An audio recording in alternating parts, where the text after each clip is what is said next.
I awoke one night, a shrouded moon of doubt, fear, and loathing, waxing and waning once more within me. In my dreams I had been a wolf, howling and thrashing, as another upsetting of gravity within my mammalian self played itself out, both from within and without. Yet knowing my cycle like the wolf knows those of the moon, I gave in to them every time, knowing full well that there was no point in resistance. For I knew that I would always be mastered by them, despite my attempts to deny this to myself, until the wolf was no longer mastered by his instinctual full moon urges. Until then there was to be no quarter. And this is why everyone needs a secret kept hidden from the rest of the world. For the autonomous eye sees not only of its own, although it very well may try to force a solipsistic astigmatism and myopia upon itself. Yet this soon becomes a demented focus, perhaps lending 20/20 vision to depth introspection, but blinding that of any essential clarity of extrospection. Yet the chalice therein contained the blood, sweat, tear, and trembling tendon of mortal kind's encumbrance, however acrid or pungent it might taste, can offer up many medicinal properties. For it is a cup runneth over, under, over, asunder, as questions fume at the point of unfathomable degrees, and the incendiary yet undying passion of love-hate helter-skelter toils on, and the leagues of the one nation under God indivisible-minded march militantly on. And soon it all becomes a blur, we all become one, as is proven that whatsoever is deaf, dumb, and blind has reached the infinity of finity, thus enabling fulfillment of the prophecy of divine potentiation within every mortal soul. Yet it often seemed that only I carried the weight of this knowledge within myself, and I felt so alone. Yet were others really estranged, or was it just me? And then would I hear a collective sigh of commiseration, respired from the fecund womb of the world's lament, thus making me feel both overly complicated and overly simplified by selfish pride. Yet still the core human essence, so in need of the amoralistic redemption of unadulterated desire and fulfillment, opens itself with quivering austerity, afraid that if what it takes in is not the gentle emanations and offerings of the homely beauty of hope, that it will ever open unto anything again. The wind whispered my name. Sometimes I still hear it on the shabby outskirts of recollection. My dreams scream the voice of some unknown girl, and I am jolted from this disorienting somnolence into the dense, stale air of wakeful consciousness. And the intangibles of the purely mnemonic, and perhaps merely imaginary, flash before the mind in panoramic splendor, a variant ensemble of images gyrating with cunning allure to the arrhythmic doubt beat of reality versus fabrication. And the mind, trembling with confusion, longs for the saving grace of logic, while its father, reason, stands militant guard at the door of a strange, iridescently gray room, lit by filaments always on the verge of eternal sleep. It is a windy day. I walk through a dead grass field, hearing nothing but that of the echo of my own footsteps stalking me. I glance back to see if anyone else is there, but it is just me and my shadow, which turns whenever I do, stops whenever I do, raises its fists to the sky whenever I do, etc., etc., etc., ad nauseum. Although I cannot tell if it blinks out tears, or if it cries, or laughs, or speaks when I do. It seems to imitate me, but does it inhabit me? The sounds around me echo within my head as if I am in some vacuum of complete desolation and isolation. And sometimes, upon seeing myself in a mirror's reflection, I declare that it must be lying, for I can so clearly see the exact anatomy and genetic structure of an actual individual human form. Yet the outside world seems to acknowledge this form merely when it is agreeing with them on the state of the nation, or on the weather, or on some other seemingly superficial artifice of dialectic. Up until today, this was okay. It did not bother me. Yet as I walk through this dead grass field today, it begins to pierce through, and melancholia begins to take hold once more. And as I walk, just me and my shadow, I realize how odd it is that this facsimile, or splitting of self, never seems to occur in the total absence of light. Yet the darkness, however freeing and integrating it might be or feel, must not be completely surrendered to.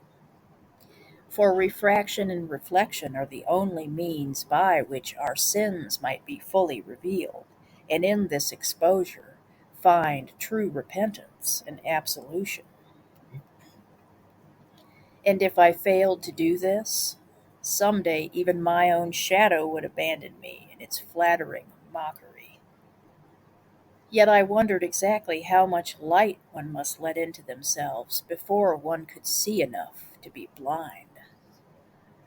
But where the light shines brightest, oh, how those shadows do loiter about with even more nagging persistence, traipsing at our heels like starving, stray orphans we have neglected and abandoned, until we succumb to some benign yet compelling sense of shame for daring to put resignation before strivance, joy before despair, living before dying. For truly, what is the cure for the human condition? There is none, and this is the remedy. After my meeting with the substitute clergy with whom I was to work while Father Ralph was away on his missions trip, I threw myself diligently into sermon editing and schoolwork. I had never felt so free, and yet all at once afflicted with so much conflict. How could I, a murderer, rapist, thief, and all around apostate, be comfortable with such blessings as I had been granted by the hand of the divine? Was it right for me to expect and accept from God that which I had never given of sufficiently myself?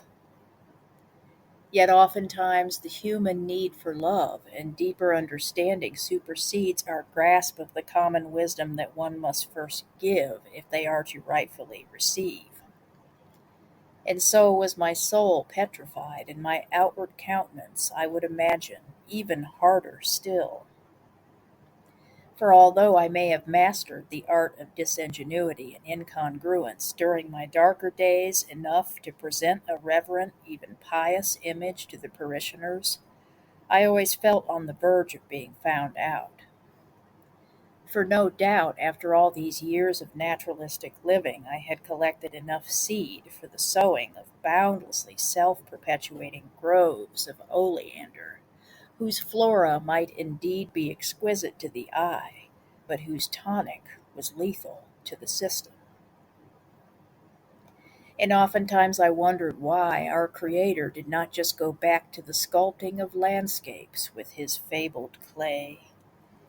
Yet deep down I knew that there had to be something in myself worth loving, and even worth forgiving. and I thought that surely there must hide a saint in disguise within each and every self-professed devil, as there must hide a devil in disguise within each and every self-professed saint. There was, all in all, hope, however, that I would be restored to my true glory. Yet in the beginning, I became that wild animal that never bites, even when cornered. And for the first time in my life, I had managed to become tamed by the fear of my own destructive potential. Yet I remained held captive by freedom in a jungle where survival always came before thrivance, hence the ways of evolution also being arrested in their dynamism. Thus, for my kind, my new-found civility became somewhat of a liability, and I was perpetually endangered, without the benefit, however, of extinction. As a matter of fact, I felt most visible in this state, completely uncamouflaged by propriety. For I was learning to live in opposition to all that was first nature to me. I followed the harshest path, though always coming out clean on the other side, much like when I lived lawlessly. And so it came to evidence that I had indeed fallen prey to my fellow man and his obsession with law and order.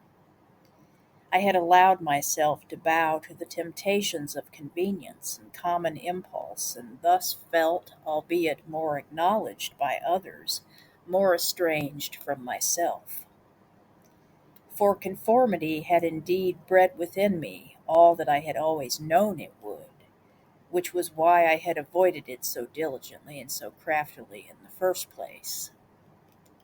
For it seemed to breed only more contempt, confusion, doubt, self-loathing, and even corruption within me than I had ever previously wrestled with. Before all of this, I had lived only for the higher causes of truth, freedom, and authenticity.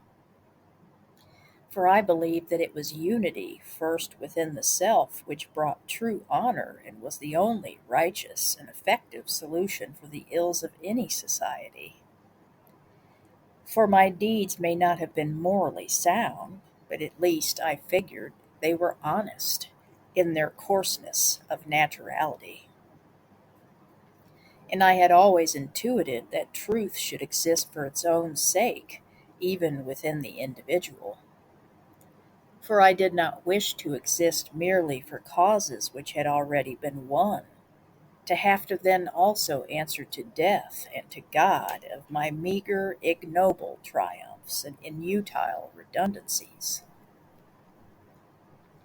For the ultimate challenge of mortal human life for me was not in winning the battles, but in maintaining that canonical counsel which I had managed to salvage from their ruins. For true victory lies in surrender to what is and cannot be altered. I never saw wildness as an inciting or an invocation of any sort of applied will. I knew it for its purest nature and essence, and that it required a giving into more than anything. I believe that it was a denial of the so-called inner savage which turned men, women, and children into savages, not a shunning of so-called socialization or acculturization, or any of the fancy phraseology we invent to lend credence to half-baked ideologies. For when we point the finger instead at those crude methodologies of communal refinement and cosmopolitan acculturization as the cause of humankind's deepest afflictions and evils, then have we become enlightened. Fanatical homogeneity, I was raised to believe, was at the root of all human ills. Yet most still to this day project these evils upon some inferior yet benign prehistoric entity. For although they might do this out of a seemingly reasonable motive to preserve society in its efficiency and sufficiency, they are castigating the wrong enemy and merely succeed at donning the facade of civility while still no less prostrating themselves before the shrine of their primordial leanings. And this perverts things thus further, for now, whenever that archaic, esoteric, occult entity which they have fabricated cries out and manages to surface from its dank, dark depths, oh, how they must go to even sicker lengths to silence it. But they fail to see that even the darkness is born of the light, and they have nothing to fear. And if they manage to do this, they will be brought into a world of experience which shines with a special light all its own. And once they have surrendered to this light, will they crave nothing more than to remain a part of it? For the lights beneath which contemporary man gleans his esteem are not only harsh, glaring, and superficial, but are, in the end, extremely unflattering to his true visage and figure. And while man basks in the sickly glow of this light, how he always transports with him a mirror into which he can gaze with smug conceit upon his so called superior self. Yet when the light of the shadow shines down upon him, revealing the true form which he hath unknowingly all this time reflected to others, God, and even himself, he feels a fool, and in his embarrassment he forgets that he still must make a choice, every moment of every precious day, between the two images of himself. For if he continues to pummel his fists upon the glass, attempting to murder the image of the other self, he will merely end up with injurious shards of glass embedded in his third eye, and no doubt 7 years of bad luck to boot. Yet this cycle of sleep and awakening has played itself out since humankind's first earthen birth. Yet I had always been mindful to choose both the shadow and the light, and thus was I whole, thus did I feel substantial, real. As the weeks and months progressed, I would struggle, however, to come to terms with the newer, less familiar roles I had taken on, for I feared that they might engulf my other self to the point of annihilation. The next few years of my life would be fruitful in different ways than I had previously become accustomed, but they would also go by in somewhat of a blur. I existed in a kind of existential haze, and I would soon be unable to recall them at all. Yet, despite this fact, one thing I would remember is the day that I would have to make the hardest decision of my life.